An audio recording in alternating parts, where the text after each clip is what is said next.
Dearest gentle listeners, you are listening to the Ladies Bridgerton, the talk of the town. We are your effervescent host, your neighbourhood-friendly Kiwi, Tash from Middle-earth, New Zealand. And Patty, Regency romance enthusiast, whose current chapter of her story is about to be on a cruise. Hopefully not through the Northwest Passage, hey? Oh no, I'm not dumb. Sorry, Devling. Patty, there will be no great orcs harmed in the making of this cruise. No great ox harmed. This is not, I was about to say I am not a champion of lost causes, but I might be. Stop it. Settle down onto your favorite settee as we delve into the lives of the elite and illustrious ladies, lords, and royalty of the Tom. This Bridgerton podcast is two friends talking romance, symbolism, Easter eggs, and deep diving into the connections of our favorite characters. We cover both book, TV series, and notable social media, and therefore will contain spoilers. Tangent Squad, our side dishes are delectable today. We see some cracks in the Mondrich's marriage as they discuss how the Ton is welcoming them, but also making its own demands of them. Will is living up to his name and is willfully avoiding the demands of the Ton of the change on their lifestyle. Alice knows this side of Will, but it has never been aimed at her before. We also see the characters around the library of Lord Fuller living their lives in the sidelines of the very palpable moment of indecision for both of our leads, but we get a lot of insight into each of their characters. Yes, I really zoomed in. In recent episodes, I've been really zooming in on the background to see who is kind of around each other, who is courting. I love, if you just look in the background, it is always the Finches just living their best life as a married couple. I think they are actually one of my favorite couples in all of the Ton. They are just so authentically themselves. And I read an interview the other day where basically the Finches described themselves as the little freaks or the little weirdos or something. And I'm like, yes. Yeah. Yes, I live for it. Yeah, every scene, even in the one scene in Featherington House right before Lady Featherington's talking about the Whistledown where so it was episode 2 where Will and Alice come to live, their son is the new lord or whatever, and she's all upset about it. I love we don't see a lot of physical connection amongst other characters too much, especially married characters. We see the love between the Bridgertons and their love match. We saw Kate and Anthony have physical connection, but not connected connection. I think that is Colin and Penelope's thing. They're always holding hands. Even at the engagement party, I mean, Kate and Anthony are just sitting next to each other, but Colin and Penelope won't let go of each other. He barely wants to let go of her when she goes up to play charades. But the Finches are the same way. They're sitting there holding hands. They're not next to each other on the sofa. They're far enough away that their arms can lay on the back of the sofa, and they're holding hands in front of her mother. I think that, and it's a sign to me, really, that Philippa is more like Penelope than we may have originally known. Well, and that was what I was going to say, is I think that Portia really underestimated, how she talks about, a love match is so rare, even for Penelope, when she's already got one in her household.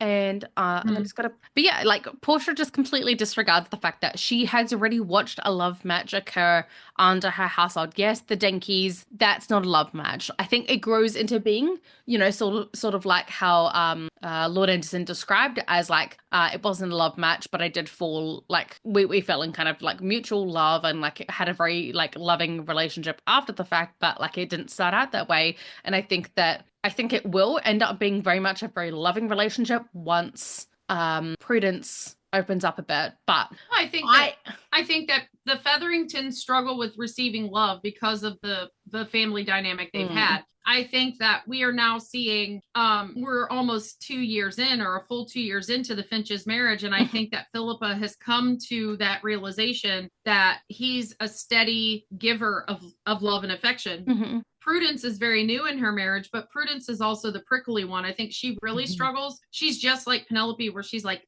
is that meant to be a compliment? Yeah. But Penelope, I think, is the hardest. And I think that's why, like, she just couldn't believe that Colin could love her. And he had to love her so loudly and fervently and assuredly because Yeah. she wasn't going to understand it any other way. She wasn't going to see it for, and that's probably what Portia's issue Like, is. could you Portia imagine? doesn't recognize it, right? Yeah.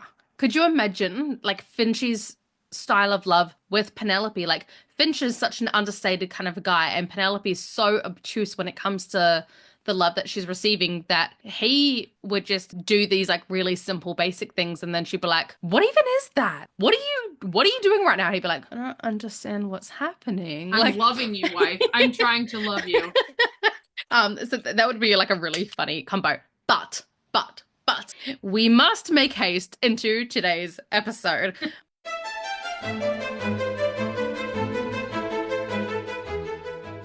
Because we are on a time crunch today. Miss Patty, time crunch. Miss Patty is heading out on her cruise through the not Northwest Passage.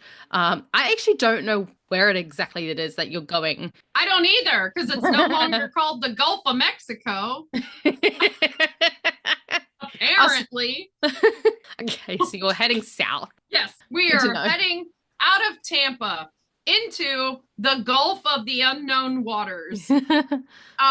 The go And we are Wait, going let to. me let me just rephrase it into the Gulf of the ego, because that's realistically what it is now. Oh, there's if you've seen TikTok or anything on social media, No. there's been a lot of Okay. people are creating their own names. It is the Gulf of the very thin skin. Yeah.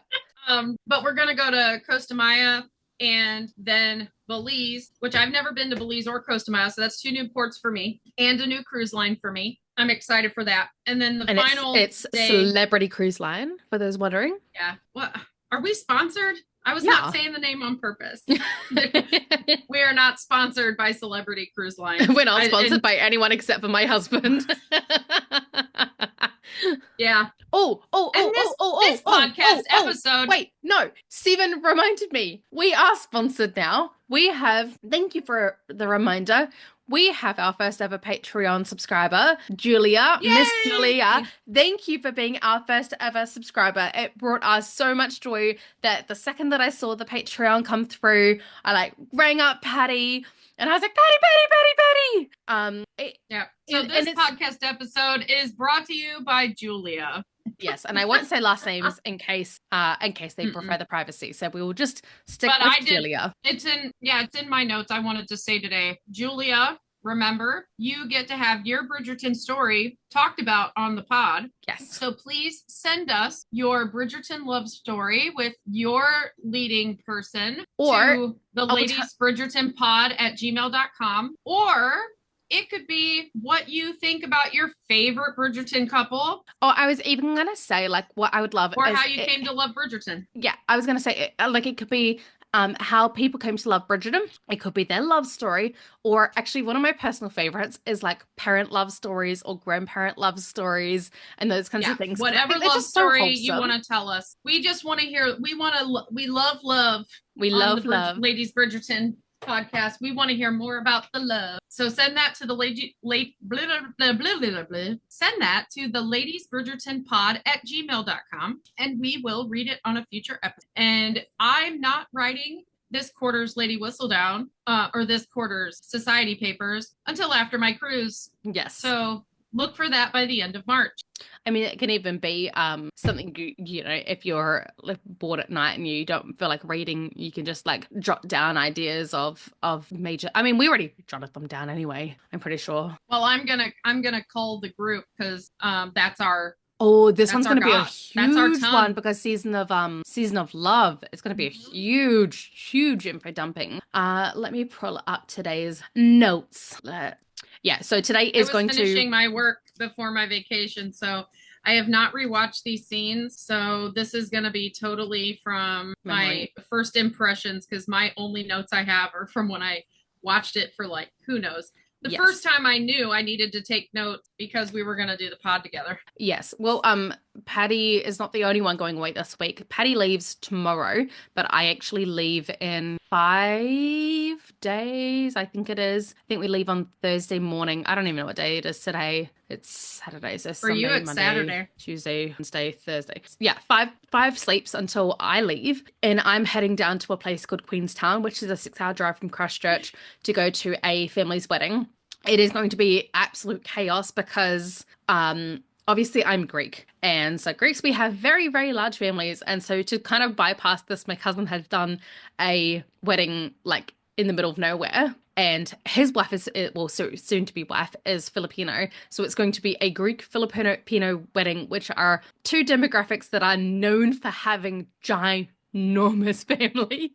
So it's going to be an absolute blast. And then from there, one of my girlfriends who I met through actually another podcast that I used to listen to every single week without fail, but I have very limited time at the moment with doing my own podcast, is a Harry Potter podcast called Swish and Flick. And they actually used to do a Christmas, which is something that we could potentially even look at doing. They would do a Harry Potter Secret Santa at Christmas time where it would match you up with people in your area. So like for me, I'm in New Zealand and they matched me up with someone in Australia because it's the closest country to me. And we did a Secret Santa together. And we've been really good friends ever since. And so she's actually flying over from Sydney to come and spend a few days with me, which is really exciting. And my husband's boss is super, super kindly given us his holiday home in my favorite place in the world called Tekapo. And so I'm going to spend the next week and a half kind of taking her around New Zealand and seeing her all the teaching I don't even know words anymore, showing her the best sights of New Zealand, which is my face and some other places. I'm putting this out there, this is manifesting. I just found out today that I did max out my bonus for the year for my job and they increased it. You didn't tell me this. I just found out today. Like, I don't know if they increased it because we were down in people. Like, they just divided out what those people might have gotten if they were still with us. But I did get more. So Kay and I are Pucky doing for Patty. In New Zealand, Pucky is claps, but for because we have quite often special needs children who have sensory overload and that we do Pucky out like this. So claps. Yeah, well, this is the American Sign Language thing for applause. Did you know that? No, I didn't. Yeah, this is the American Sign Language for applause as you do okay, this. So if you ever see that on American word shows, some people in the audience will do this rather than this. But Kay and I are definitely I intended to go on birthday. We're doing the New York thing, going to see Jonathan Larson Project. Awesome. Which means and I think won't this be the weekend? That'll be the weekend that this pod comes out. No. March 8th. Let me have a look. So I've got this Sundays, the 2nd of March I've got done. I've got the 9th of March to do, and the 16th of March is... So this will be the 16th. 16th, yeah. Well, then I'm going to say last weekend in the future, but it's in the future for me right now, but it'll be in the past when you hear this. I will have had dinner with Anne. That's going to be exciting. I need so many photos. I'm so excited.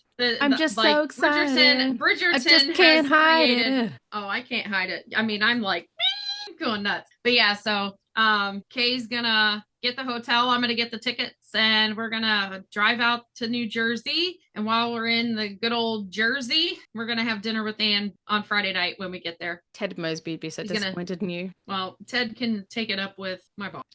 I don't have one right now, so good luck. Ted Mosby from How I Met Your Mother loathed New Jersey. There's a whole episode. Like I said, he can take it up with my boss, and I literally don't have one until Monday at my job, and nobody is my boss in real life. Sorry, Ted. Okay. I'm like Will Mondrich. No one is the boss of me. No one puts Will in the corner. They are the ones who are confused. So I made a reference the other day and no one in the room got it. And I'm like, what is happening right now? So my bapu, my bapu, not my dad, my bapu and Yaya used to have these Russian nesting babushka dolls, and they have had them for longer than I've been alive, probably like a good 50 years. And Ezra is obsessed with them. And so when bapu and Yaya passed away, that was one of the things that we brought to my dad's house for Ezra to continue playing with. And inside the little one, it's not just like the regular ones, it goes down like 7 or 8 or 9 levels. And the little one Mhm. is a little baby that's like not much bigger than a Tic Tac. And Ezra likes to take it and hide it. Like one day I found it in his pocket when we came home. Like he's like, I take baby, I take baby. The other day he lost it. And I said, Ezra, where's baby? Did you put baby in the corner? Nobody puts baby in the corner. There was 6 people in this room, not one acknowledgement of the fantastical joke that I made. I'm like, you are all a disappointment to me. Speaking Disappointment. of baby in the corner jokes, I saw a TikTok talking about the I'm going to try and be coded here. There was a press conference where somebody was speaking in the Oval Office who shouldn't have been, and Mhm. somebody was just sitting at their desk being very, very quiet. And so somebody With somebody's baby next to them, Patty's caught the death.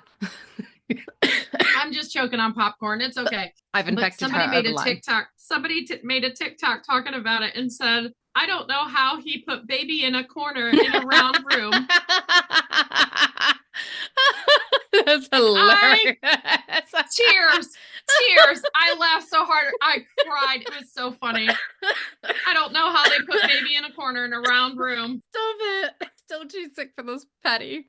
It wasn't even my joke. It was somebody on TikTok. Oh, Whoever you are, if you hear this ever, you were brilliant. I laughed so hard. yeah. All right, let's dive into this episode because it is going to be a short one. We do need to chug along with it. I'm going to set my timer. Okay. So, Will and Alice discussing.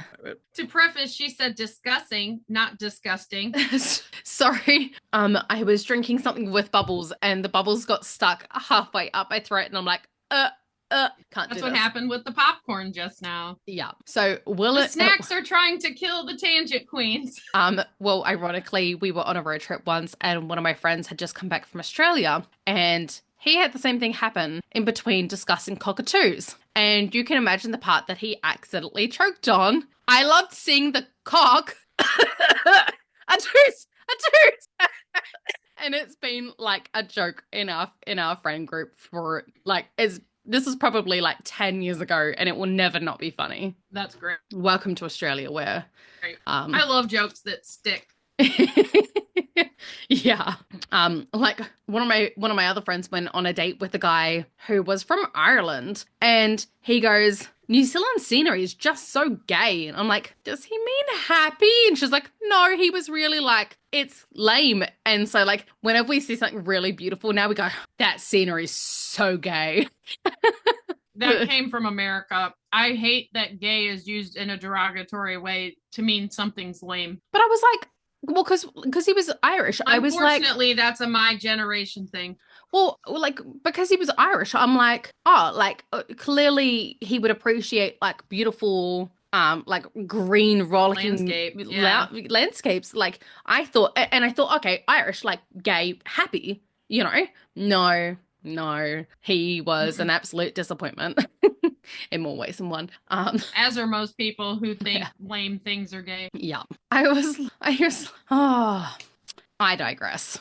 I'm sorry, my brain is not on the I know this pod episode. Instead of using straight scissors, it's the squiggly one.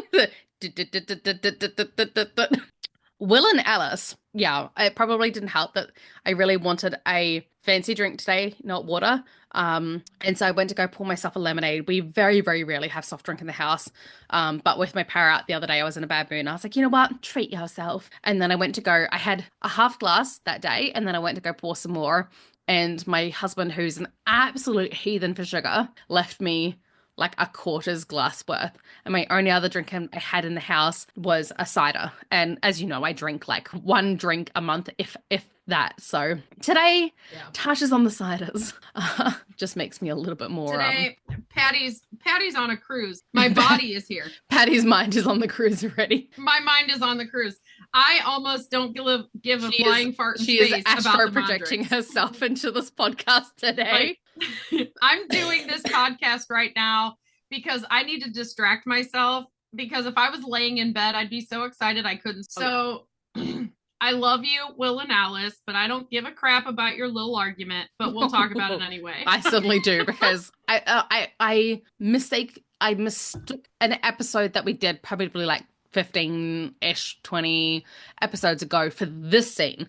And this is the one that I've been waiting to talk about. So Will and Alice are discussing how many lords have recommended that Will give up the club. And Will remarks that it seems as though every member of the ton has something to say on the matter. Yes, Will, because they actually know the rules of society and they are bored and like to gossip. Why is this a surprise to you? Like, you've been ton adjacent long enough to like know how the ton works to some level or degree. Does this really surprise you? I think that it's not a surprise. I think what it is cognitive dissonance, because Yeah. when you are outside of society and you don't have all the responsibilities of the wealth and the stature and Hmm. the popularity, you really have more freedom. Hmm. But the ton, with all of its money, with all of its titles, with all of its, elitism, Hmm. there are so many rules and so many structures. And he's struggling with that right now because he came in nervous that people weren't going to, I think their first initial nerves and fear was that people weren't going to like them and they were going to screw up their son's future. Well, it wasn't that they weren't going to like them, it was that they weren't going to accept them. There's a Yeah. difference.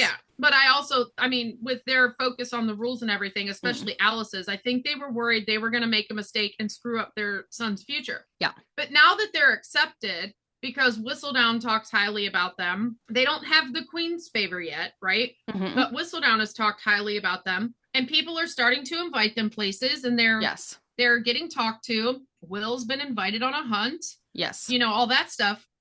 They are doubling down on you cannot work, you cannot work, you Yes. cannot work. And he's really struggling with that because earning and providing for his family has always been like a major part of his personality and his Yes. role. Like, he's a father, he's a provider, he's a family man. And he's struggling with sitting back and feeling lazy Well, because to and him, not just has he been a provider, but he's been like a manual labor provider essentially. Like mhm, he is a boxer. So he's he let people physically punch him in the face to get money. yeah, and like so he's physically working for his money. He's being beaten up. It's a very very kind of alpha male role, but he's also a performer in a way because he knows that, and we know that he knows because of how he threw the fight to earn the money. You know that you've got to put Mhm. on a good show, otherwise people aren't going to watch. It's not like, I know I can take him out in one hit. You know, if I just hit him. That's not going to interest anyone because then it's over and they don't get to watch anything else. So he's a performer and a boxer. Mhm.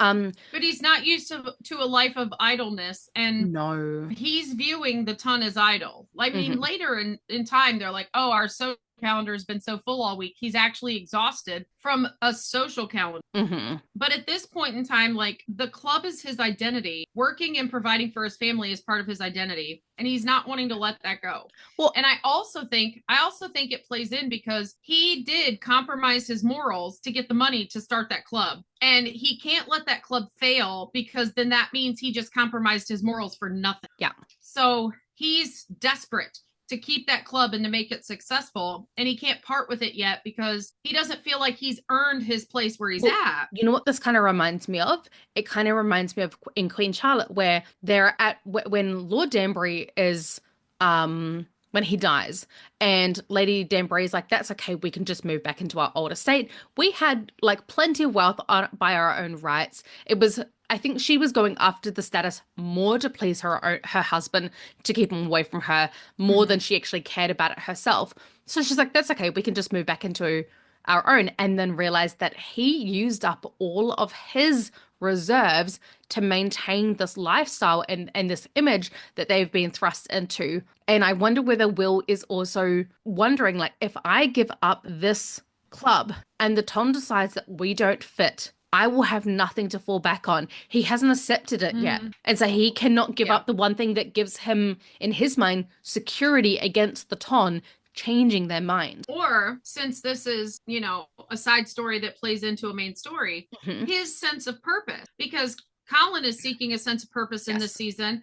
And I think Will's purpose was working to provide for his Yeah. family, and working was his purpose. Yes. So if he gives up working to become a gentleman, Hmm. what is his purpose? He would actively be putting himself in the situation that he sees his friends Benedict and Colin in. Hmm. Like, both of these men who are very close to him are struggling with their Struggling. identity Yes. and struggling with their sense of purpose. and he has purpose and he doesn't want to give it up. He's like, you will not pry this even from my cold, dead hand. Like, Well, he does not want to give it up. and I love Alice. Alice is trying so hard to be supportive and says once he gives it up, the Ton will find something else to fixate on. Now, this scene is the most time is no, I don't know what I Can't wrote read your there. own writing, Tosh. No, I told you I wrote this I wrote this last night and I Exhausted. knew I was beyond, I was literally struggling. Like, you know, when you get so tired that you start like just closing one eye at a time One eye at a so time. you can lubricate that eye? Yes, That was yes, exactly yes. me trying to write my notes last night. I was absolutely down Struggle Town, exhausted. But this is the first time that I sort of see Will's emotions get the better of him and demean his wife a little bit. He states, "You think I should do what as they would wish? Give up all that we have built." Now, I will acknowledge and appreciate the fact that he is acknowledging the work that He's Alice has acknowledged her also part. Yeah. put into building it with him. He is not a typical male of the Ton who, and not even just the Ton, a male of that time period who I have accomplished everything. You were just a stay-at-home wife. He very much acknowledges what she's saying, and I kind of love that Alice uses his own words against him, stating that he once said they should embrace all that they have, all that they, I don't know why my brain is should embrace all that they have, and says, why burden yourself with a business that will only cause further confusion? He delivers one of the harshest lines, stating, I am not the one who is confused. I'm keeping my club. I was like, damn, Mondrich. Those are fighting words. And trust me, that is not a fight you'd win. Like, I would be Well, and putting you in that ring. I don't necessarily, yeah. I don't necessarily think he was coming at her with those words. I think that was a He, moment of he, projection where he's talking to his wife, but he is speaking mm, to Lord Fife, Lord whatever Fife's little flying monkey was that uh, came to the club. it's Fuller? No, not oh, Fuller. not Lord, Cho. Is it? No. no, no. It's the other one. It was That the one who talked to her about the green dress at the beginning. Like, that's yes. Let a me. striking gown. That guy. Lord Um, that guy. That's another guy I'm gonna call Lord that guy. Lord Garrett. Garrett, thank you. So Lord Garrett, who is Lord Fife's flying monkey, gets Yes. sent to the club like, you can't work if you want to hang out with Yeah. You can't sit which with us. On Wednesdays, we wear pink. yeah. And every other day we don't work. I love that she got too fat and could only fit her sweats. So I'm like, same girl, same. I don't know. Like, But yeah. it doesn't seem. I It think doesn't.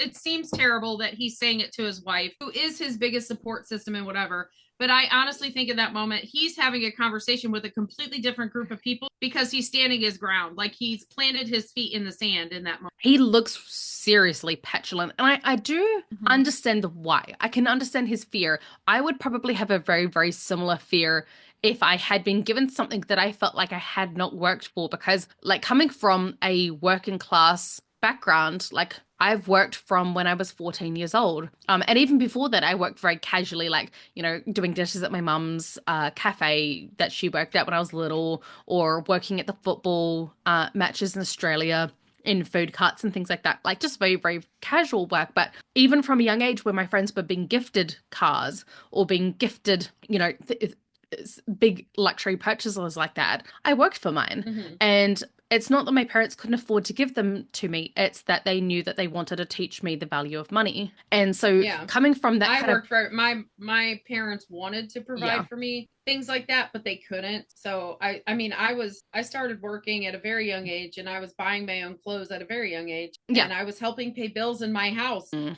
as a child, as a very young mm, age, like under the age of 18. yeah, 15, 16, I was paying rent I so did that not. I would not be expected to have chores in the house because I was going to school, going to high school, doing all the things that would look good on a college application and working full time Mm, for my dad's cafeteria. So, yeah, like I get that. Like, as a working person, it's very difficult to transition into, like, even now, I make way more money than I did back then. I'm living a life of abundance. I have nothing that I don't, but it's still very hard for me to accept gifts. yeah. Like accepting a gift that even if it is for my birthday, even if it is for Christmas, it's very hard for me to accept a gift unless I feel like I've earned it. I Mm. really struggle with just because gifts. As much as I say I would love to have just because gifts, Hmm. I barely accept gifts that have a reason behind them. So, like, I completely understand Will's I get it. Like perspective here. even getting the box from and seeing how much the postage costs, there was that sense of I haven't done enough to earn this. It was, oh no, like Mhm. I now need to give more because otherwise I'm not worth them, if that makes sense. Right. Like, I feel like Will is not thinking, like, in his mind, it's not just losing the club. It would be like losing his right arm. Yeah. Like, that is such a part of him. Like, he Hmm. doesn't know how to give it up.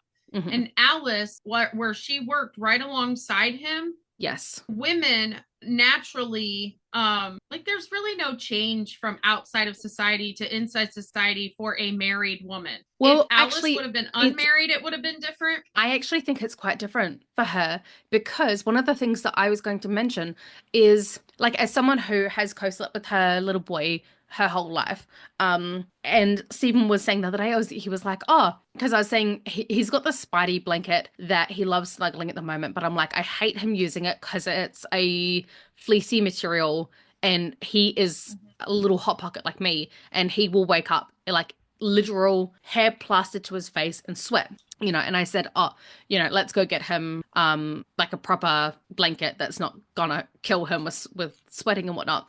And Steven's like, oh, why don't we just get one for his room? And I'm like, I love that you think he's ever gonna go to his room on his own accord. That's hilarious. Unless mum's in there, he ain't going. But I said like it reminds me Honey, of you can't have your son sleeping with you when he's 17. no, no, but he's fine for now. He's only little.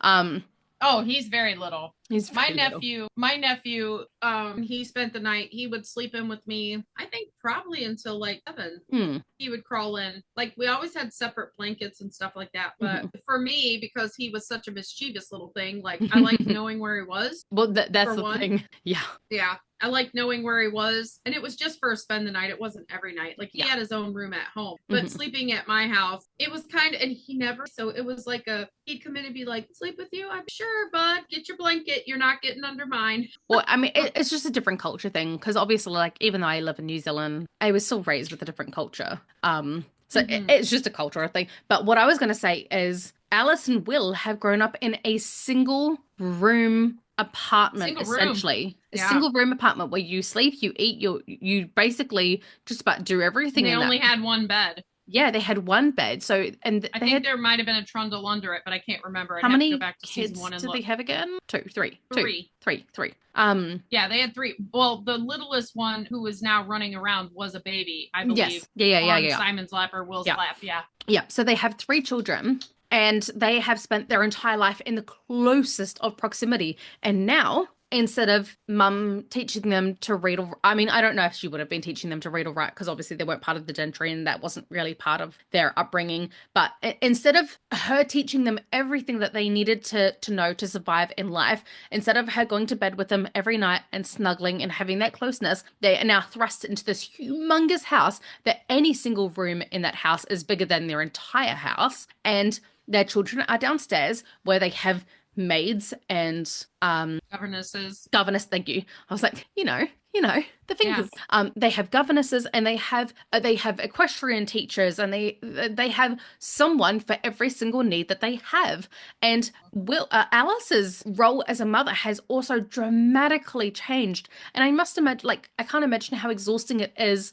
Like, even for myself, who as was just started kindy this week, like it's a huge shift in my life to have spare time where I'm not like a million things going through my head. I mean, granted, I've been coming home and editing my podcast every day at indoor cleaning, and just the shift of being able to clean one thing at a time and not drag a child along A with me as little I'm here, a doing little it. there. Yeah. Yeah, it's a huge, huge change. So I was thinking, like, actually, Alice's role and her purpose in life has also dramatically shifted, but Changed. we kind of only really look at it from Will's perspective, and I don't think he's actually acknowledged the change that it has been for Alice. No, he's very much in his own field. Yeah. And I'm not saying it's a bad thing. It's just, it's not saying that Just, Bridgerton universe has actually really acknowledged itself. but And I will say this is something that they do really well with the Mondriches, even though they're not part of the books at all, guys. The Mondrichs were completely made up for the show. Mm. But what I love about their dynamic is they are a true partnership. Like Yes. this is Will's moment. Will's in his field. Will is having a bad day. Yes. And Alice doesn't admonish him and go, well, No. what do you think I'm going through? What do you think Mhm. it's like for me? She's completely She just supportive. supports. She's letting him talk it out. We She doesn't listen agree. and we don't judge. We listen and we don't judge. Like she's completely supporting him. She is giving conflicting thought process, right? Mhm. She doesn't fully agree with him and she's not minimizing herself Mhm. to turning around to agree with him to appease him. She's standing in his bad mood Mhm. and just letting him have it, letting him process it because Yeah. you know, our bad feelings have to be processed. I I think think too many of us get defensive and like, oh, my partner's in a bad mood. I must have done something wrong. I mean, she understands he's not talking to her in that moment. She understands he's really talking to the ton. yeah. And I think that's what they are a really great example of a good partnership marriage. And I'm glad they are a good addition to the show. Yeah, and I think like a lot of people are like, why do we have to add characters that didn't exist in the books? But I love them. I think it's really good to see ways that you can be in conflict with each other, but not screaming or yelling or belittling. Like you can see Alice has a difference of opinion to what he does, but she said her piece in the start, and she's allowing him to come to that conclusion on his own with just some supportive little nudges in that direction. Right. And she's not, I don't want to say backing down. I don't like to give No, verbiage that makes it sound like they're having a fight. They're not. no, It's a discussion. yes, It's two people having a discussion that's disagreeing. yeah, They're both having their piece heard, and they're both like he doesn't seem supportive of her, but that's because this is his moment. Like that's in it. a Yeah, partnership, not every moment is yours. Not no, every moment is about your feelings. yeah, And you're not supposed to change your feelings or squelch your feelings or cover up your feelings to appease the other person. You just got to wait your turn. yeah. Like if they're having a worse off moment than you, Mm. let them get through it. Love them through it, and then it's your turn. Yeah, yes, very much. And speaking of having worse off moments, one thing that I noticed in the background that was very, very prevalent in the scenes, did you I spy in your previous watches the black bust with the gold? Is it Julius? It is Julius Caesar. I Said I was gonna talk to you about that because et tu Brute. that was my notes say right behind Will and Alice is a bust of Julius Caesar, most famous for being betrayed by a trusted friend. I hope this is not foreboding for a future season. I mean, I can't imagine what the betrayal But I would also be. think I think it might be a metaphor for what they're going through because they're trying to learn who they can trust and can't. Yeah. And I mean, everybody's coming up to them trying to be their friend, right? Mm, And they're having to use discernment, but it's so hard because they also want to be accepted because they're not walking in their own footsteps. They are walking for the footsteps of their son's future place in society. So it's really hard right now. And we see as they grow that they do start learning to say no or you yeah. know we'll think about that next week or we'll look into it later but they learn who are good people and who aren't Yes. and so I think that I think that Julius Caesar really plays into You know what it reminds me of? because he thought he had friends, right? He Yes. thought he had He's his friends, best but they friend. were not friends. They were all stabbing him in the back Yeah. when he wasn't around, and then when he was around. I love that we noticed the same things though. It did kind of remind me of one of the very first scenes in Harry Potter. You know, Harry makes friends with Ron first on the train. Ron liked him not because he was Harry Potter, but he just genuinely was like, "Hey, friend." And then Hey, you like food? I like food. Let's eat food together. yes, and then Draco Malfoy realizes who Harry Potter is and tries to get on his good side by belittling someone else, which is very much like the Aramintas of society. And Five. and Yeah. and yeah, and then Harry says, I think I can tell for myself who's good company. You know, basically you are not, he is. And that's I feel Right. like that is why the Mondrichs trust the Bridgerton family the most in the ton, because they were friends with them. They acknowledged them before they were something. I use air quotation Right. marks there, because to the Bridgertons, you are not something based on your status in society. You are something based on how you treat others in your life, and the honor that you hold, and the respect you show for each other, and the kindness. Well, and people are Yes. okay. So, like in the generation before, we were seeing the advent of the Great Experiment, and we were seeing that Lord Ledger, their grandfather, was walking in his truth that he believes people are people. There's Yes. no, I don't want to say there's no skin color, but regardless of skin color, Yes. human. And now in the next generation, as the Great Experiment has been going on for all these years, now the human is human is going to be about class. We're Yes. already seeing it with, I mean, not so much with Antony because he was very demeaning to Sienna.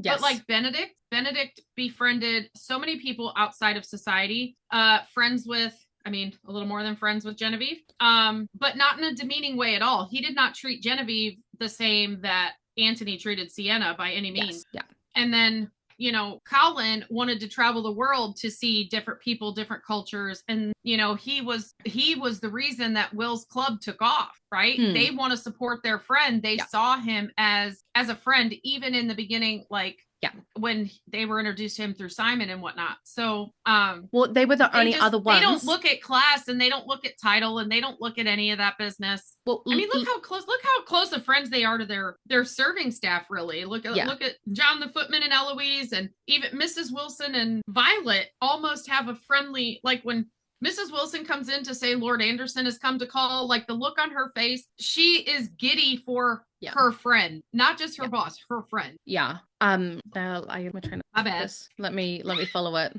Got the string. Let's pull it. Mondrich's Julius Caesar. God damn it. The Ides of March. I'm gonna pull out everything. It wasn't a Julius Caesar thing. It was a Mondrich thing. Oh, thank you. I love how you. I didn't do anything. I just sat here throwing out words. We could see the relationship between the Mondrichs and the Bridgertons all the way back in season 1. The only people who attended Daphne and Simon's wedding was the Mondrichs, the Bridgertons, Lady Danbury. And I think that was very like foreshadowing for the season where they would develop such a close-knit relationship, which will be very I wonder if they were telling us from season 1 they only had family at the wedding. I'm telling. Like, that would make a lot of sense. They were telling us from season 1 the Mondrichs were family. And Lady Danbury is the connecting. Lady Danbury is the connector. And she would have been too with, because that would make her and Violet Simon sisters. was marrying Daphne because of Lady Danbury, and he brought Will in the mix because Will was his best friend. Well, because obviously Alice is mixed race. She's not full. No. So it would make quite a lot of sense between Lady Danbury and Lord Ledger. Go back at that swatch Danbury, and I wonder if that's the time Jean the Mondrich. Like, think about our theory and going. I'm gonna. I have to go back and rewatch season 1 probably because I'm about to be on it. Actually, speaking of, in season 1, Simon says, "You are my oldest friend, one of my oldest friends." How did Simon and Will meet each other? Obviously, they've been in and about the Ton forever then. And because keep in mind, Lady Danbury has always been wherever Simon was as a kid, which means that she would have had to have known Will and Alice to some degree as well, if that's one of his oldest friends. So she's always kind of hovered around in their atmosphere. Wouldn't it be funny if we find out in lore that she knew Will because he was friends with Simon? And she always knew where Alice was because she kept tabs on her, and she orchestrated their marriage. That's very you sneaky thing. Yeah. She's been manipulating the Ton for a very long time. Okay. I wonder if she always thought, like, you know, she'd get Simon together with Daphne. Like, I wonder how forward thing, because I mean, we really saw in Queen Charlotte after she had that come to Jesus with King George's mother, right? The queen or the dowager queen. Like, you've got to make these plans for yourself. Augusta. You've got to do for yourself. You got to think about your kids. Yeah, Augusta. Like, I wonder how forward thinking, we saw how forward thinking she became in handling her son's future. Like, I wonder how many more things she got thinking about. Like, here we find out everybody thinks Lady Whistledown is the bad guy, but here we find out that Lady Danbury is the marionette she's manipulator all along. She is a long haul manipulator.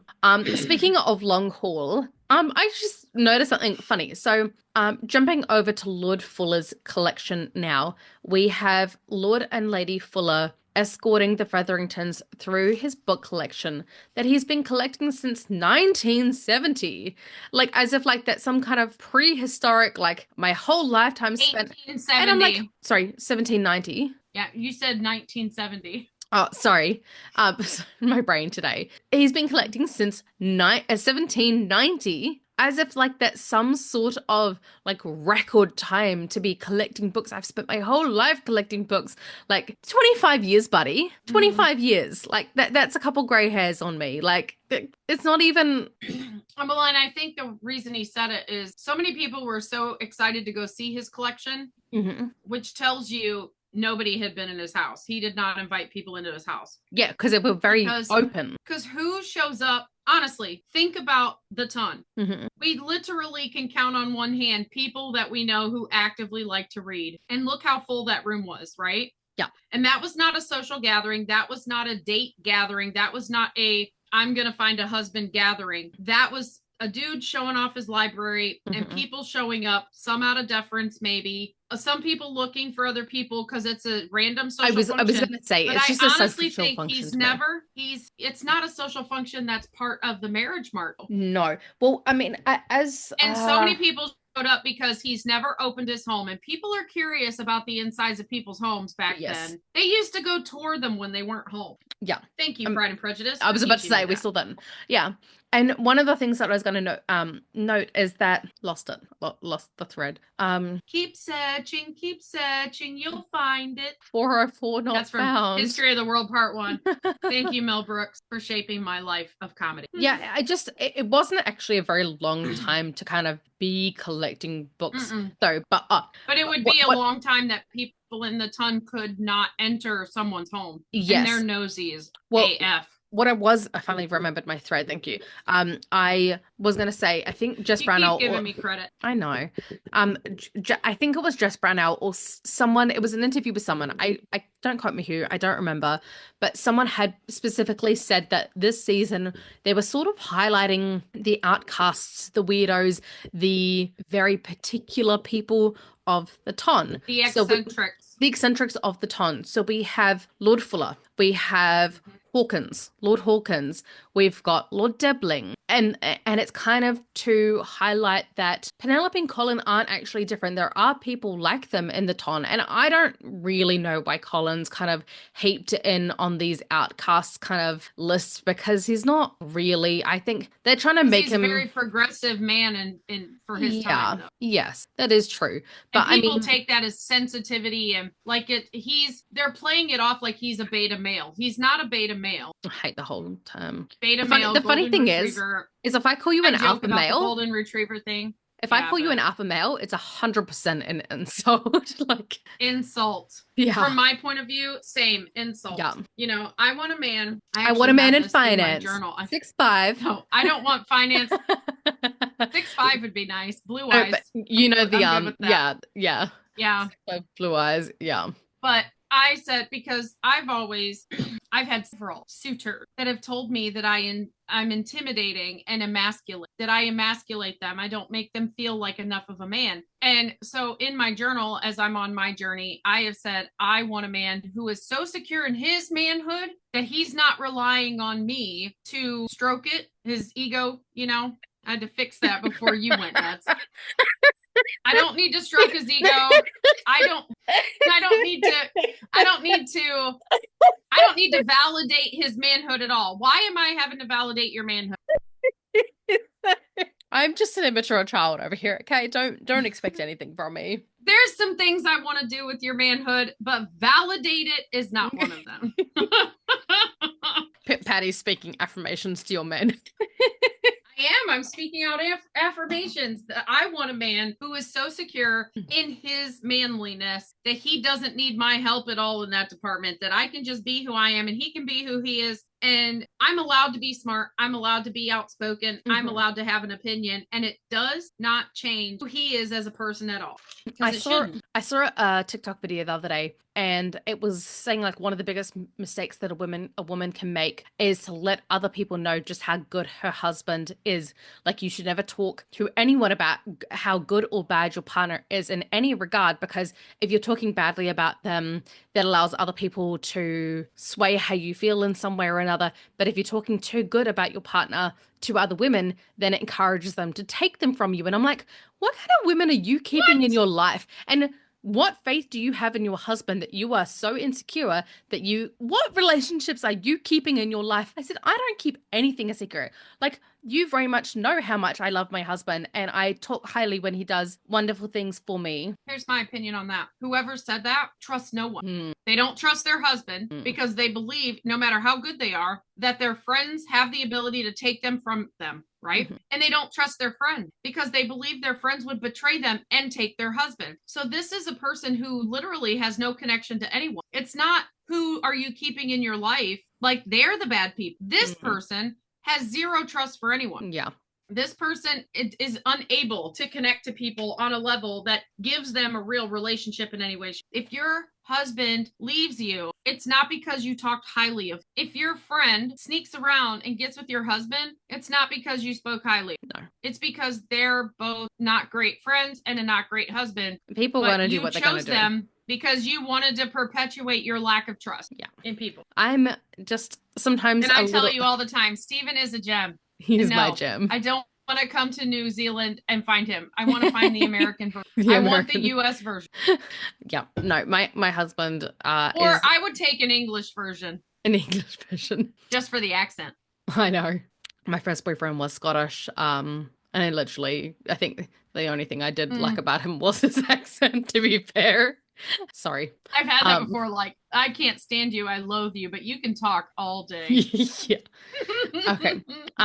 One of the other things I wanted to talk about like Lord Fuller's collection is I really, really thought that we had something there for a second.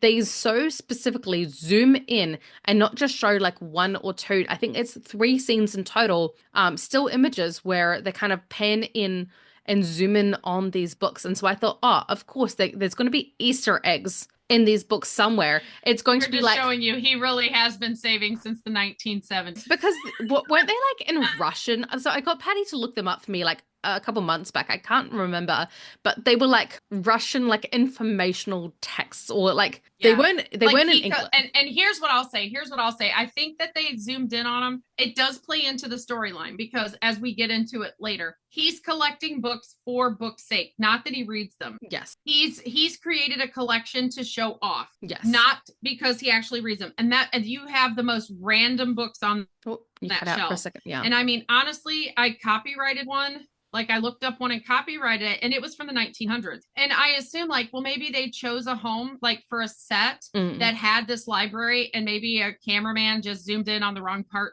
But I Hmm. honestly think like nobody's gonna look up a copyright like we do. But the titles of the books, the titles of the books and everything are there's not a lot of novels. There's No. not a lot of literature. It's like somebody going around saying, "Oh, I want to look smart. I'm going to have all these books. This Yes. book looks nice. This will look nice on my shelf. This will look good on my shelf. And if I put them all together, I'll look smart." Nobody is going to Yeah. look at these books and assume Because I read all of they're not them. even books that like you can have informational texts that are obviously going to like you've been reading Billy and Georgia's story, and like Billy was I reading. know. I haven't read it. I haven't read it on any of it in over a week because of all the work I've been doing to But get you ready would for have vacation. potentially But been up yeah. to but you would have potentially been up to the part where George is like really surprised to hear that Billy has been reading a text that he has, a book Yeah, that they he love it. The has. farmers, it's kind of like a Yes. farmer's almanac. Yeah. Yes. Yeah, yeah. And it's all about like soil quality and how to, I mean, it was years ago that I read this book, so And I'm he just was going from surprised. memory. She had Yes. it before him, the newest Yes. edition. She had the newest edition before him, and she goes, "Oh, you can borrow mine when I'm done." And he goes, Yes. "Oh no, that's the book I must own on my own. I Yes. have to go get it for myself." And it's like, you just know in that moment, oh, they're nerdy together. Yeah. They're nerdy for farming. Yeah, so like there are informational books that obviously show that you are responsible for the land that you own and that you're doing your best to be the best lord that you can be. I mean, not that Billy is a lord, but she basically takes on the role of it. But anyway, she's doing her part for her land, whereas Lord Mhm. Fuller is just collecting, and that kind of brings us to our next point. So the Bridgertons have entered the library at this point, and Eloise has never looked so pleased to be attending a society function. She has like the full pearly whites. She is in awe and amazement until it ends very Mm. fast. Until Lord Samadani starts talking. And Right. this man starts going on about how he loves to collect books.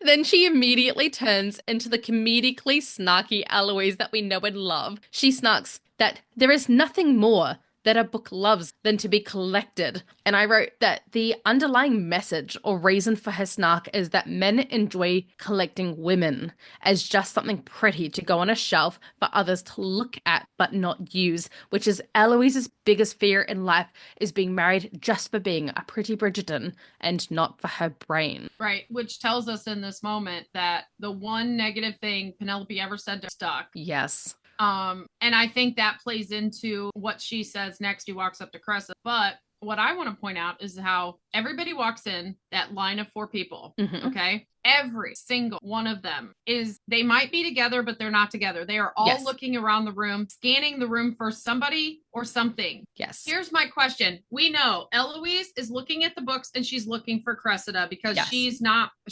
super into the social scene and she wants to be where she's comfortable. Yes. We know that Francesca is looking for John Sterling, Well, you know hoping he what? will be there. I don't even think that Eloise was necessarily just looking for Cressida. I think that Eloise was somewhat looking for Penelope first to see if she is also enjoying the books because that is something that they have bonded over their entire lives is books. Right. And then But when she sees him, she sees her her with the with, dude, then then she gets snarky too. yes. So But I and think then that, Colin, of course, is looking for Penelope. But here's my question: who or what is Lord Samadani looking for? He is mm, not engaged with the person that he is escorting. In fact, he walks in closer to the arm of Eloise than he does Francesca. But he's hmm, looking around the room. I think he wants to be seen with the Bridger. interesting. Well, you know what else I noticed is somewhat surprisingly, Francesca actually agrees with her sister's assessment of collecting books. She does, but she's not paying attention. I think it was she's clearly already written him off as a suitor, as you can see her craning her neck looking for Lord Carmarthen. I don't even know if she knows what it is that she's agreed to, but she was so distracted she just agreed to anything. But she doesn't realize and just she have a felt like there needed to be an answer. Like well, it came out like it needed yes, an but answer, so she answered. she didn't realize how much of a faux pas it was for her to basically. It was one thing for Eloise to do it because everyone kind of expects it from Eloise, but Mm-hmm. she kind of She admonishes him. disagreed with her escort. Yeah. Yeah, and I was like, whoo. So that I was like, that was quite the faux pas, and she's usually quite. She starts at the season, and then in this episode, I've realized just how. Mm. Um, What if he also uh, was looking for Lord John Sterling? What if he was hoping that John was there and would see them walking in together? he That would just. prove there's more of a competition there because he seemed to like totally, when she chose Lord John Sterling, Samadani disappeared. It wasn't even like the prince, where the prince came and asked Daphne, Yeah. like, is this really what you want? Samadani just disappeared, right? This was the Yes. season that the second suitor just Well, even at ghosts, this event, I dabbling didn't. out Even at this with event, I didn't. Samadani, bye-bye. Even at this event, I didn't see them interacting like in the background. I didn't really see them interacting at all with each other directly after this moment. Mm. And obviously, they want to catch any interactions on screen so we can see how their relationship is progressing or not progressing.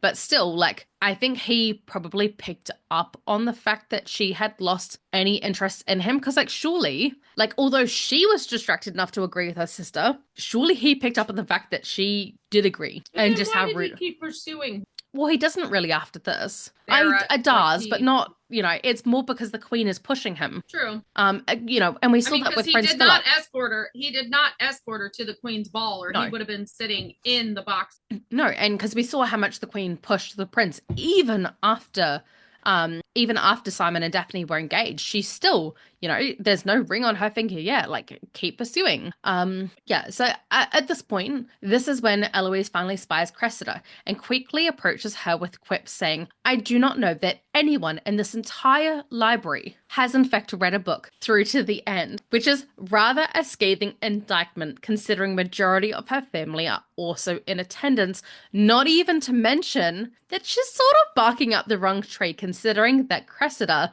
is unlikely to have a passion of reading, considering she skipped through the book that Eloise specifically lent her to try and catch her husband. Like, if she was going to Well, that's the read thing. through any book, it surely should have been the one that Eloise, could have scored her a yeah, husband. but Eloise spent this whole season openly mocking Cressida. Like, that's Yes. her friendship style. And I think that, Well, I've got a lot of notes on that kind of point coming up. I mean, that's a poor friend, but I also think it was kind of used in a way to play into, like, she still has her friendship with Penelope. Her heart still, her little friendship heart still belongs to Penelope, and she's kind of randomly being petty with Cressida in residual friendship to Penelope for all the years of bullying. She's micro-bullying Cressida. But this snarky comment, like, the most offense is the fact that Penelope is in the same room and she knows her and Penelope have read books cover to cover. Yes. But I almost think if she can get away with this comment, because Penelope makes the comment that sometimes she'll read the end first. Remember when Colin says, not me. much of a fan of Mystery Pen the in problem, season it's me. 2? Yeah. She goes, "Oh yeah, sometimes I open the book at the back and see what happens first to see if it's worth reading." So I do it every time. I think that where we think she's probably being derogatory to Penn, I think she knows Penn well enough. This is just showing how well she knows Penn. If you remember that conversation too, then you would have been like, "Oh, well, she's not even talking about Penn, because Penn doesn't read a book through to the end. She starts with the end and then goes back to the beginning." I don't think it's that she starts. I think it's she gets, if she's anything like me, she gets the part that makes you anxious. The part where the love interest or the friendships or whatever, there's something that goes wrong. And I am like, okay, I'm at page 133. I've got 600 pages to go. I need to go to sleep tonight. I cannot go to sleep unless I know it's going to turn out okay. Otherwise, I'm literally going to sit here. I don't care if it takes me until 6 in the morning. I'm going to sit here and finish until I get to the point where it's good again. And let me tell you what.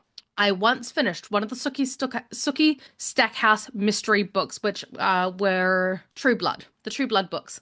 I finished one of them.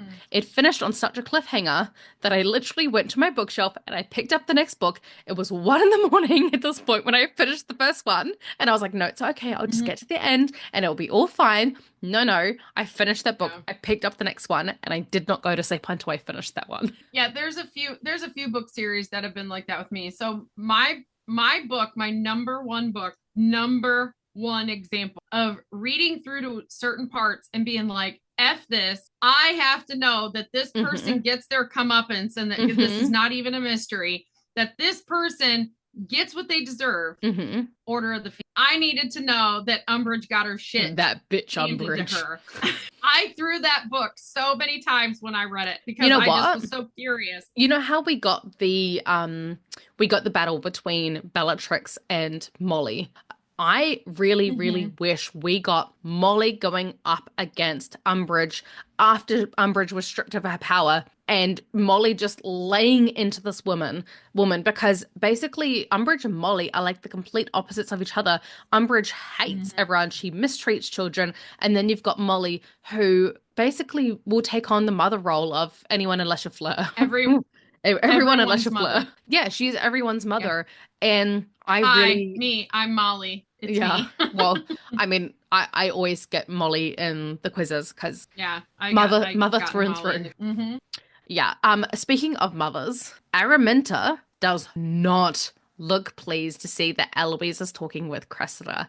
Not one little bit. Because this is before the scene where Eloise calls Mhm. upon. So it kind of, But we, this is where it comes up. Like they're like, this isn't a good look for our daughter. yeah. Well, We I got to think do it, something about well, it. this is the point where they're starting to worry, hey, my daughter's been on the marriage mark for this many years.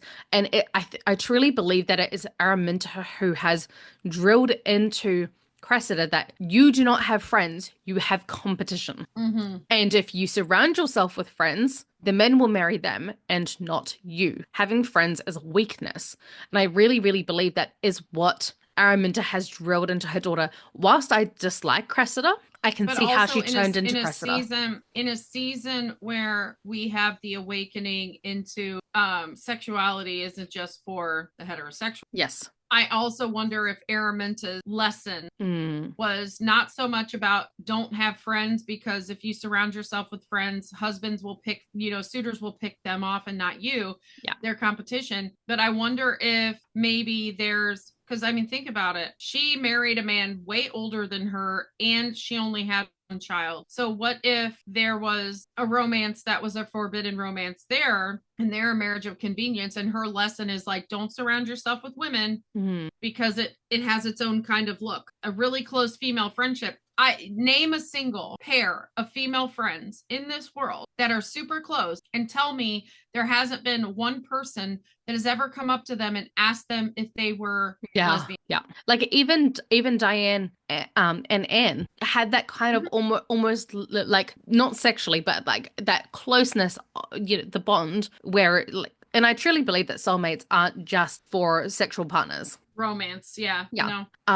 So like my I best friend Carol Lee and I we've been asked a lot. well, Or if a guy was interested in her, they'd come talk to me and they'd be like, "Are you guys together?" "No, we're I not do together." "Where actually did you get wonder that idea?" whether has Araminta ever picked up on her daughter looking maybe just a little bit too long or a little bit too longingly at women Mhm. and has noticed something that she is trying to stamp out before it becomes a thing. Well, and look at this, like the friendship fizzles, right? Yes. Who is It doesn't who is fizzle. Cressida's arch? No, Eloise no, no, stamps no, on it. no, not that friendship. Oh, sorry. Who's her arch nemesis? Penelope. Penelope, Yeah. right? Penelope stole Colin from her in that first, and we already know in season one, Colin was eager. People saw him as eager. And Hmm. here Cressida's like brazen with him, like, I have one Hmm. spot on my dance card and I believe your name's on it. Like, that's very Yes. brazen. Yes. But she gets thwarted. And then the minute, think about the storyline, just go back and think of all the things that were said. Cressida showed me kindness when no one else would talk to me this summer. Hmm. Why is nobody else talking Eloise, aside from the fact that she didn't invest in anyone? And why was Cressida actively showing her kindness? I wonder if Cressida's always had a thing for Eloise. Her mother has seen this in her nature as she's grown up, tried to squish it out. And now that Penelope's out of the way, she swooped in like, I want to be near this person. Hmm. Like, I have this open admiration for this person. I want to explore this friendship. Cressida might not even know what her feelings are, you know? And you know what the So, I mean, saddest thing and they is? were very coded because so many fans were like standing them getting. Like, the saddest thing is about the situation is I don't even think that Cressida, like, I think Cressida did admire Eloise's intelligence, and that is why she trusts her and calls upon her to, hey, I need help with Debling. It wasn't a, hey, I need to take down Penelope. It was, hey, I need help with Debling. Can you help Mm-hmm. me? And she kind of, in a few instances, she kind of puts her feelings on the line and asks Eloise for support as a friend would. And she starts to feel comfortable in, oh my God, this is what it feels like to have a true friend for the first time in my life. And yes, granted, at the ball later in this episode, she is having what Eloise thinks is an amazing heart to heart of intellectual conversation. And no, she's not truly listening. But how many times have you and I just not been in the right headspace where we're tired, our brains just can't focus, and as much as we love each other, it's just not sinking in. So I'm not going to Right. completely write I mean, Cressida off. as I've been editing now visually, Yes. because I'm editing the video. The amounts of time that one person is talking and the other person is looking at their notes, looking at their Yes. phone, like Yeah. you and I get distracted. So Well, I mean, we especially when we're recording multiple at a time. I'm a Yes. busy mum. Yes. You're a busy mum. Like we've got things going on. Like we're trying to multitask as much as we can. Or like, oh, I'll have a phone call come through and I'll cancel it and I've got to send a message saying, hey, I'm just recording right now. Or if it's someone who my mum will saying, um, I always answer. Best part, the best part is we understand that about each other, and that's what Yes. good friendships are. Is like you understand something about a person, and it's not necessarily it's loving a person, their light and their shadow, if I Yes. want to deem, you Yes. know. Like, yes, we're human. We're not all perfect. And I'm not gonna name names here, and I'm not sure she'll pot any because she's a mom. But I had a friend that was gonna take me to the airport tomorrow, and she ended up not being able. And I think she got super upset because I had already planned a backup because I'm used to her own little neurodivergent self, like overcommitting herself, right? Hmm. And because I am her safest space, I am the person that she can cancel. Yeah. And so it's not, I didn't look at it in a negative way. I just planned accordingly. Yeah. It doesn't change how I feel about her as a friend, you know? And I think that like we both understand, I mean, we're same kind of spicy, that we're not always, we may look like we're not paying attention, but we're paying attention. And we'll own it when we're not. Yeah. Like And I missed everything you just said. You know what I yes. mean? Yeah. And quite often if I'm fidgeting, like right now, I'm fidgeting with my ring. And that helps me be able to pay attention more because I have something that's something to do. And so I am able to pay more attention. But I actually, Eloise was an asshole this season.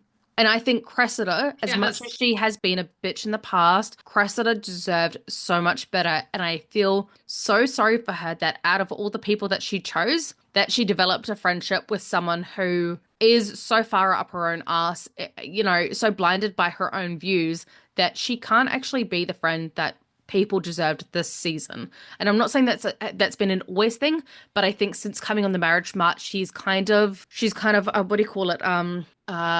Tunnel visioned herself that she's Mm-hmm. so anti-marriage that it's kind of become her entire personality and Yeah. she can't really see past it for others. And so this is when Cressida admits that her father is threatening to marry her off to one of his aged friends. And Oh, like this is very clear, like Cressida is very, very clearly upset. not happy about the situation. She's looking really upset. She's looking like she's trying to put on a brave face about it, but it's a terrifying concept to her. And she's being very real and very vulnerable with Vulnerable. Eloise. And Eloise makes a quip that it sounds like German literature, while Cressida looks upset by the joke. This is not the first time that Eloise has completely missed the mark and dismissed her friend's fears.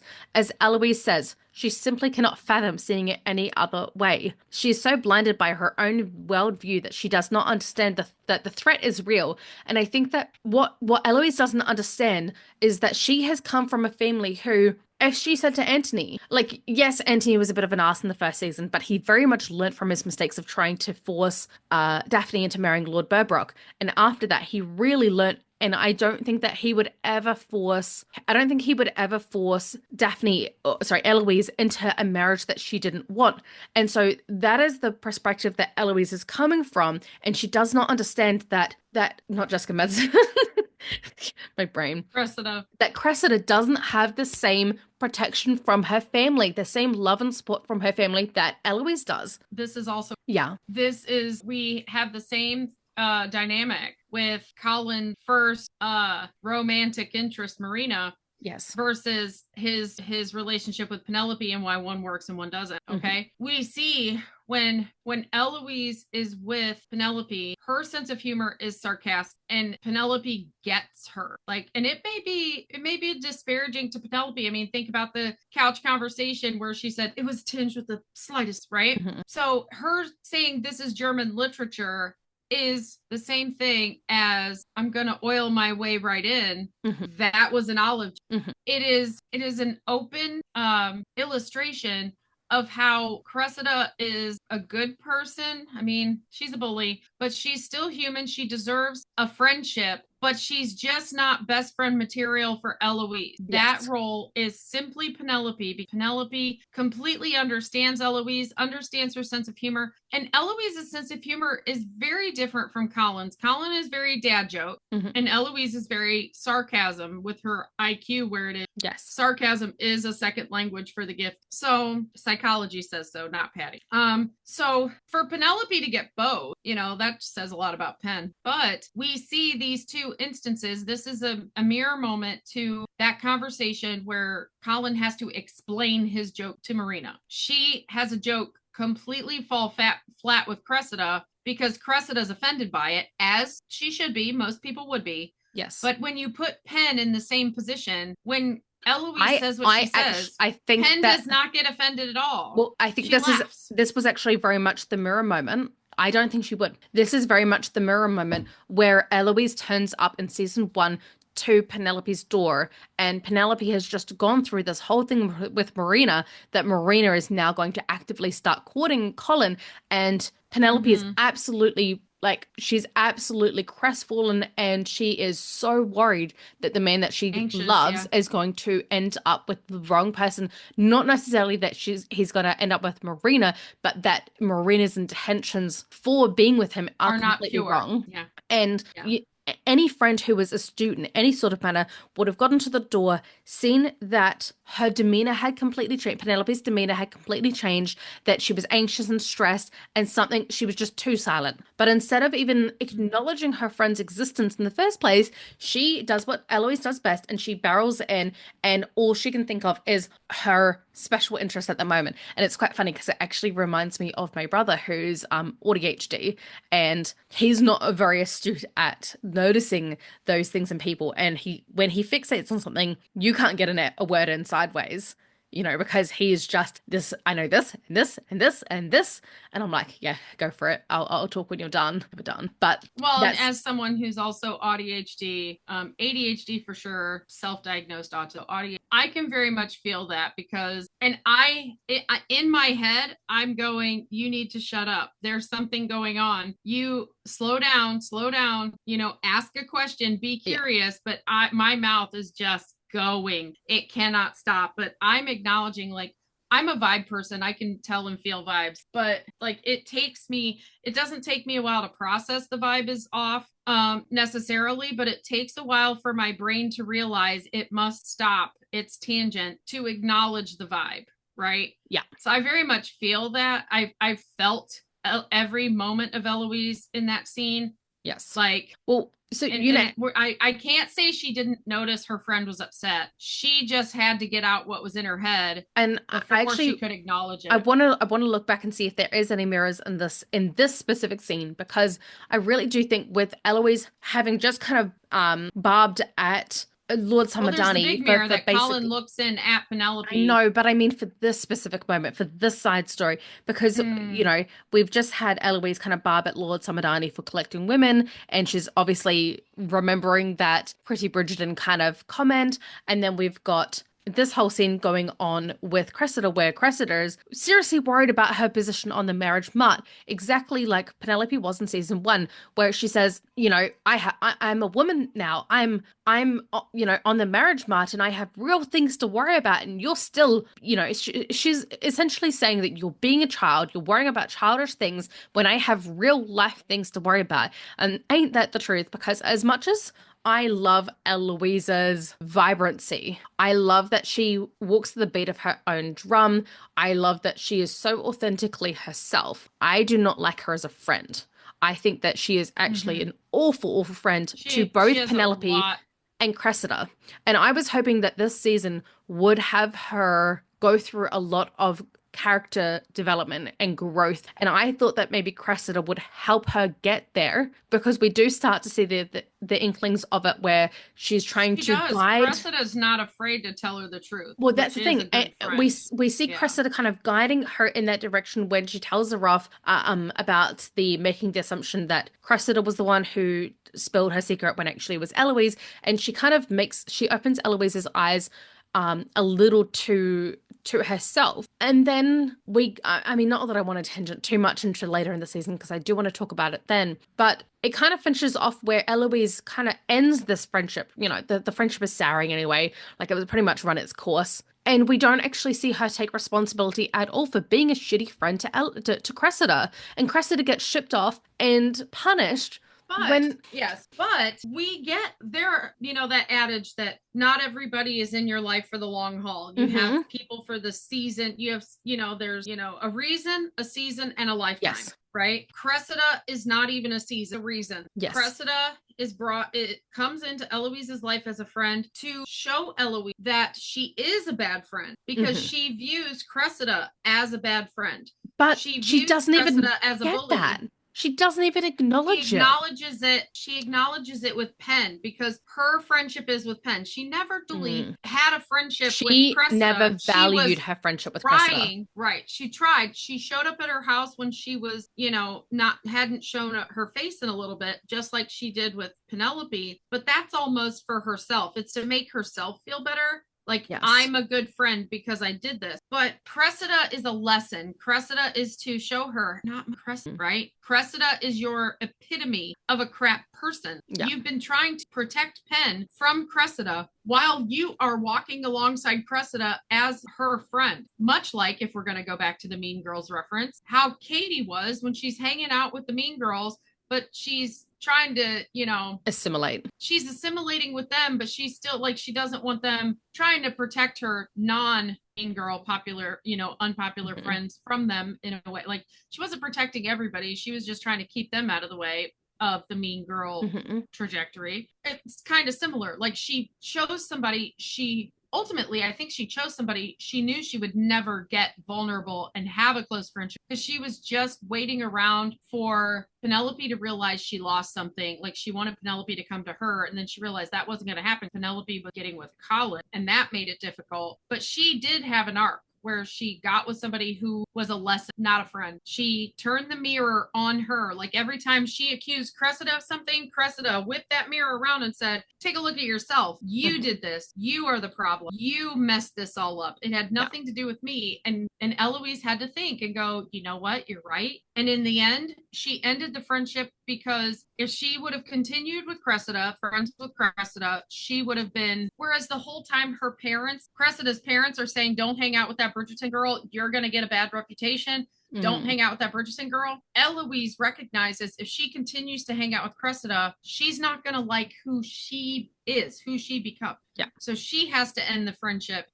So, something Cressida couldn't do, which is end a friendship with Eloise because it would elevate her in society and get her what she wants. Eloise is able to make that because she's more secure in what she wants and she's more secure in who she is than Cressida. Because I think they're both on a very similar arc season, just in different ways. I think that Cressida was very much a placeholder for Penelope, and I really, really wish that we actually got an episode where it's sort of like how Cressida called Eloise out for her stuff for spilling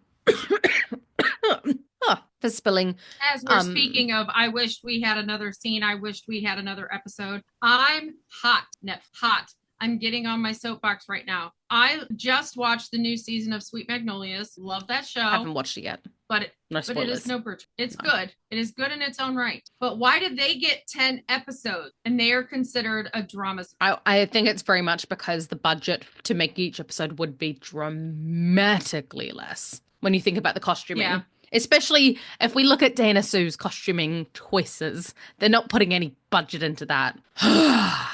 Dana Sue is just her own bouquet. You know what, though? Drop Dead Diva, which had the same actress. I can't recall her name at this moment. But the actress who played Dana Sue plays the main girl in Drop Dead Diva. And she was a lawyer in it she was a society girl who died and got dumped in the body of someone who looks like us and was a lawyer who had to rely on her brains, not her beauty. Hilarious to dump Eloise's body into someone else's, someone outside of the town. Cressida. Someone outside of the town where she actually has to learn what it's like to live life. But I digress. They dressed she could be dumped inside Eloise, and they both think because isn't Drop Dead Diva the ghost and the human both are navigating that body? No. They both died, but the other girl passed on and her body somehow got put into hers. Dearest. Yeah. I totally missed the premise of that show. I didn't watch it because I got I that loved like it. they were navigating the body together, like No, she was possessed by the. no, That makes me sad because I think no. like The if she had the memories of the lawyer, but not like as in like the brain of the lawyer, but not the person in her was gone. but like having the memories and stuff, like if Eloise even had Cressida's memory, they would be able to learn a lot about each other. Yeah, I just the friendship, like I know how I know Sarah. I know Sarah's feelings on Cressida, and as much as I admonish Eloise for the friend that she is, I do very much believe that it is because she has a neurospicy brain, and I don't think that back then those kinds of things were acknowledged. And so she hasn't kind of been given, it sounds bad, but like the training in order to assimilate into normal society eat with ease. And so it's not that Right. she, and as I said to you in a And I previous think episode, it's not as though she intends to be cruel or to be obtuse or any of those things. It just does not occur to her that she should be supporting a friend right now, that she should be not making a joke or making light of the situation, but asking, how do you feel about that? Do you want to come up with some sort of game plan? There was no action or support or sympathy. It was just, I'm going to make a joke because I don't want to acknowledge what you've just said and it makes me uncomfortable and I don't like the thought of me being put in that situation. So I'm going to bypass the thought of ever having to be married off because, oh no, my brother could actually do that to me really, but he won't. But because that thought made her uncomfortable, that thought process, she just bypasses and I'll make a joke. it makes a joke. Right. Which is very similar to Colin. Like it's a family dynamic, I think. Yeah. Benedict kind of does it too. Mm-hmm. But I think that we got to look at how she was raised as well. Like I think her and Cressida are very similar in the fact that Cressida was an only child. Cressida was not taught how to interact with other No, women, no, she right? wasn't. They were competition She was only. taught they were competition. Eloise honestly was not taught how to interact. She wasn't taught women friendships. She had sisters, she had family, you put up with them. Her and Daphne did Yeah. not see eye to eye. Francesca actively hid away from the family because Mm-hmm. she's so introverted and neurospicy herself. Mm-hmm. And they were the two closest in age to Eloise. Eloise wanted to hang out with the boys. She related to the boys. She wanted to be considered a boy, not because of any sort of LGBTQ thing, but because she saw that being smart was a male trait. In this society, women couldn't be smart, only Which is men could be. kind of ironic because none of the Bridgerton men are touted or like kind of held up in society for their knowledge or their skill. I mean, Mm-mm. yes, Benedict later on, but that an ability to paint does not That's an equate. artistic skill. It does Yeah. not equate to intelligence. You know, it speaks to an artistic intelligence, but not a book smart Right. intelligence. Whereas Eloise very much values book smart. Actually, there was one thing I was going to mention. Well, let Ben, me and sorry. just real quick, this thought. Her friendship with Penn, although it does teach her about being a friend in some respects, Penn is a people pleaser. Penn goes along with whatever Eloise wants to do because she's so glad to have a friend. Mhm. That Eloise doesn't have to learn conflict resolution all that much. Yes. Eloise didn't learn how to be a friend. She learned how to have a friend. Yes. So she knows how to have a friend, but she doesn't know how to be a friend. And I think this whole trajectory is going to help her and Penelope both be friends to each other. I actually really, really want to see next season. I want to see Eloise acknowledge the way that she hurt Cressida and apologize. I'm really sorry that I wasn't there for you. I didn't. I almost hope we don't get that scene with Theo that they recorded. I want to see a scene where she goes because she knows she hurt Theo, but Theo got over it according to this. Yes. Yeah, he's married. Right? Yeah. He got married to someone else. Yeah. He's super married. So he acknowledges their relationship wouldn't have been a thing either, regardless of what his feelings were. I want to see her go, much like Colin did with Marina, and acknowledge her part in the situation. Because contrary to that little article you posted, Colin did not go back to Marina to try and get her to run away from her husband. And for reference, this is the article that basically listed a favorite Bridgerton to least favorite, and the reason that Colin was listed where he was because that he tried to get back with Marina when she was married. Yes, I was just giving the context. Yeah. He acknowledged that Marina may not be in a good situation. He doesn't know. She had to marry a stranger, right? A virtual stranger. He may not be a good man. And these thoughts have been plaguing his brain. Like, so he needed to go and make sure that she was okay, because that was to clear his conscience, because he felt responsible for her being in the situation she was in because of how he handled their engagement, announcing it, all of that stuff. It was Yeah. very public. And that's why we see him be very private with Penelope in season 3, because Yes. being public is what he believes caused that. What he didn't realize is just Penn knowing about it caused that. Right? So for him, it's about public and private, and he learned to be more private instead of being all out there like. Yeah. But I think that where was I originally getting to? Yeah, I was about to say I've got to get my son into bed in 11 minutes. Remember what my original point was, but basically that, like, I want to see, oh yeah, I want to see Eloise go and acknowledge her role in Yeah. Cressida's outcome, because she played a role in that outcome. Very, very, very much so. Yeah, I really hope that, because obviously I find that before it is each character's season, I think they make them seem worse. And then when it's just before their season, they start kind of building more character arc and development for them to be able to set up the storylines for their specific season. And obviously we know that Eloise's season is not next season, but very likely to be season 5. So I think that we're going to get a lot of Eloise's kind of development happening in the next season. And I think that's one of the reasons why we see Eloise being a bit of a brat and being a bit immature and just being stuck in her own head and in her own world in this season, is because it's so far away from her season that they need kind of storyline to build her. And I watched an interview with a writer the other day, Rebecca Yarros, who has done the Fourth Wing series. And spoiler alert for anyone who has not read Fourth Wing yet, she killed off one of the favorite characters. It broke us.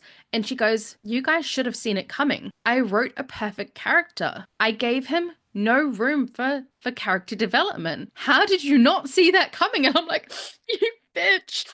Why would you give him to us and then take it? And I was like, actually, that's a really good point. Good writing is allowing room for character development.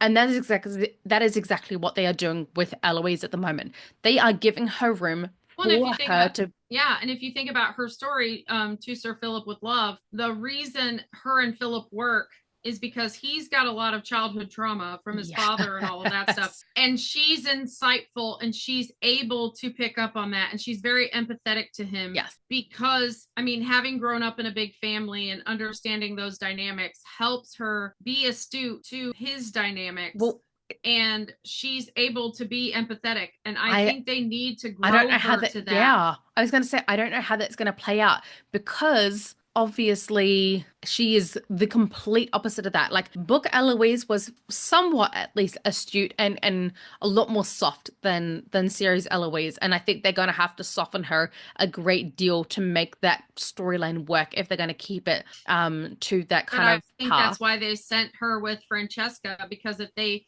follow any of Francesca's storyline outside of Michael becoming Michaela, Eloise is going to get a huge lesson in empathy and a huge lesson in, child pregnancy and childbirth is not always necessarily detrimental to the mother. And she's going to see the other side of the coin. Like, she worried that night. She didn't know that Hyacinth was in danger, right? Yeah. She only heard her mother's screams and she thought her mother was in danger and she just lost her father. So she's worried about A, the birth itself could kill you. And then B, you no longer get to be smart. You no longer get, because her mother, after giving birth, was absent, right? She was not herself for a long time. She was a shell of a human. And Eloise felt all that. And that's what she's concerned about. But here she equates motherhood to depression and losing yourself and all of those things. Not really, because she was too young to really disengage the fact that, or to compartmentalize the fact that understand that she went through all of that to bring this life in the world, and a birth at the same time. Her mother had to kind of navigate both of those things at once, whereas Eloise was just looking at birth equals these things. Yes. And now she's going to be with Francesca. And if Francesca goes through her journey, like her Yes. book, her infertility Well, journey, I'm she kind is of going to watch Francesca be crushed. She is going to experience a miscarriage with Francesca, and how that's the Well, other what side of what this I'm coin. wondering is if it may potentially be Eloise that kind of supports her sister through the loss of her husband, because she would have grown quite close to John in the time, because Mm-hmm. John is someone who values a woman with intelligence, and I think that they will Yes. build a really beautiful camaraderie while she is in Scotland, as well as Michaela as well. But obviously, she's going to attach to John to some level. John's going to die, and Eloise is going to actually have to think about someone else's feelings, and maybe that is how she starts the writing. Instead of, because she'll be obviously at the, what is it called, the estate. Aubrey Hall, No, no, no. Martin Uh, Estate in Scotland. the Crane estate. She'll be at Oh, the oh, Romney Hall. Romney Hall, thank you. She'll be at Romney Hall when potentially John dies, because I think it's going to play out during her season. And so I think she may write to her sister, and I think that will soften a part of her as well, having to learn to be there for other Well, people. Francesca goes through a year or so of mourning after John dies. So I still think John is going to die in Died this Benedict's season. season. Yeah. And I think she's going to be there for her sister. Then Well, they're she supposed to finds be out married Marina for dies. they're supposed to be married for 2 years before 2 or 3 years before. Yeah, but we're going to have a time jump. But that's what I was going to say. So it is very potential that at the maybe the end of the season, a big cliffhanger will be John dying, and And she then might start writing to Philip because she finds out Marina passed away. She's just been through this whole loss with her sister, and yes, she's yeah, been a help there. And she thinks she could be a help to him. yes, You know what that's I what I was mean? kind of Like, thinking. Like losing John will yeah. soften her a little and make her a little bit more empathetic to others suffering, and I think she needs that. And I Mm-hmm. think we need her to develop those skills in order for season 5 / her relationship with Sir Philip to work at all. Because currently she's not supporting anyone through anything. Right. And she's the last child that remembered Edmund Yeah, that is unmarried, yeah. right? Once Benedict is married. So, and we know Violet, they're giving Violet a second chance, but I do think Violet is waiting through the connections of all of the kids that knew Edmund as a father. Yes. So I almost feel like we're going to finally learn the trauma of Edmund on the kids fully. I mean, we already know about Aunt, but I think we're gonna see it from the other kids' perspective in Eloise's season, Smell because garlic. it's gonna play into Philip's own trauma with Oh, his that's focaccia father. bread. That's what that is. Stephen's gotten the rosemary from the garden, and I'm like, he's I know.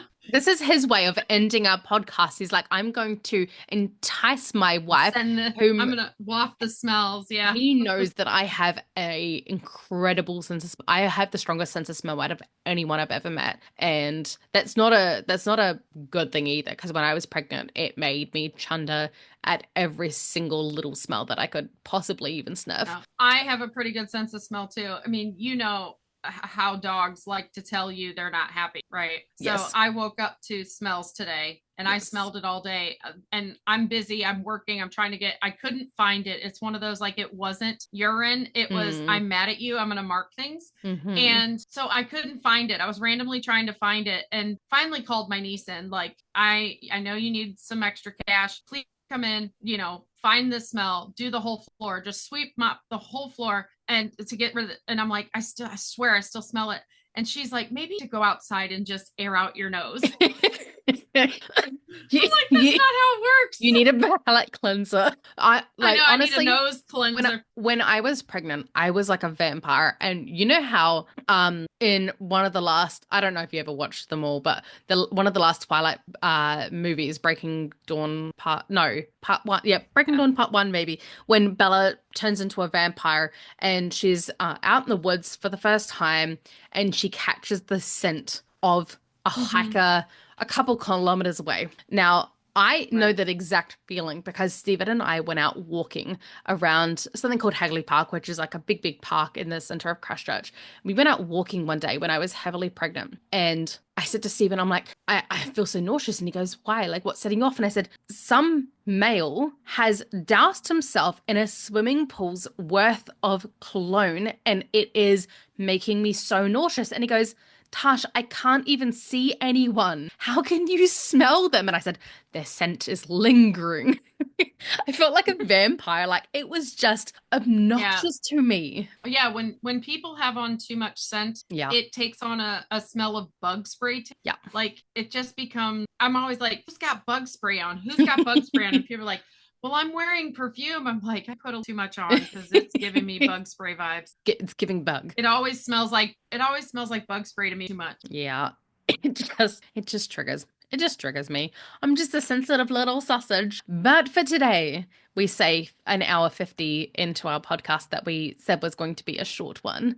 But today, And gentle list. we tangented Oh so yeah. so much. Like We're I both. just want to say I love you guys. Yeah. Huge apology. We are nerdy and not just for Bridgerton. Yeah, Like these were some musings today. these were definitely some musings. For today, gentle listeners, we will leave it there and continue on next week's episode. If you have anything in particular you would like us to cover or any Bridgerton knowledge you would like to share, please head to our Facebook page, The Ladies Bridgerton. And if you're enjoying our podcast, please remember to click follow on Spotify, Apple, or wherever you are listening.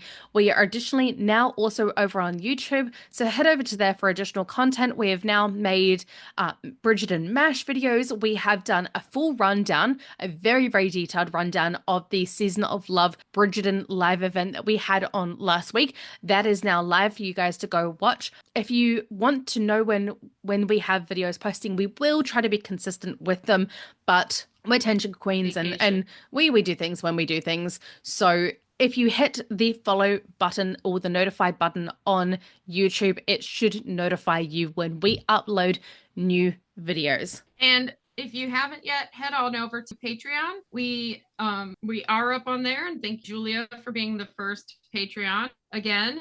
But You are again, amazing. we're going to have like all of these odd notes that Tosh had trouble reading because she wrote them when she was One-Eyed Willie. Those are going to go up. I was literally doing my notes. Go up on Patreon. I was doing my notes Patreons at 1 a.m, closing one eye at a time to try and which lubricate is why I called you the One-Eyed eye. Willie. Trying to lubricate Which is why one I said eye at a One-Eyed time. Willie. Oh, yeah, so you're gonna see exactly why she needed to pause and figure out what she wrote to herself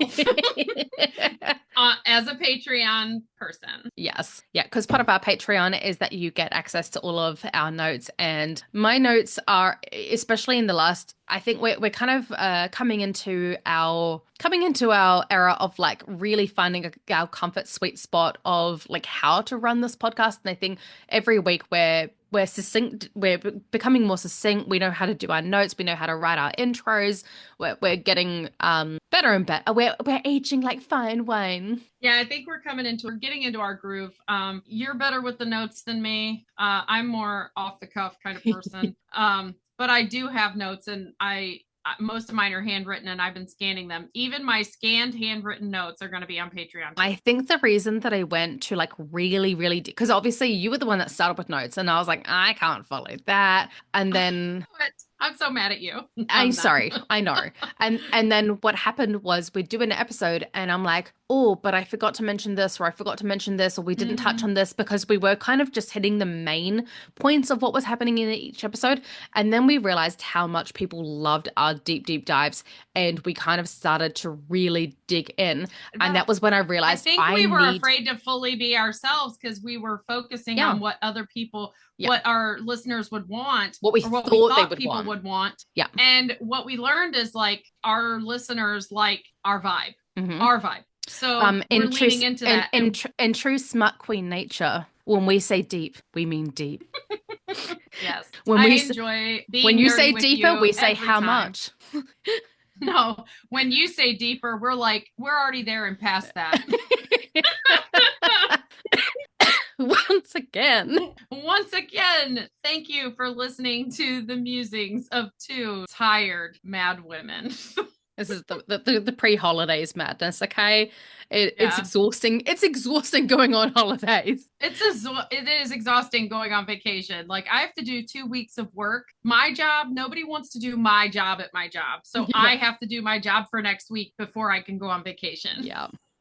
Yours truly, Tash the Kiwi. And Lady Patty.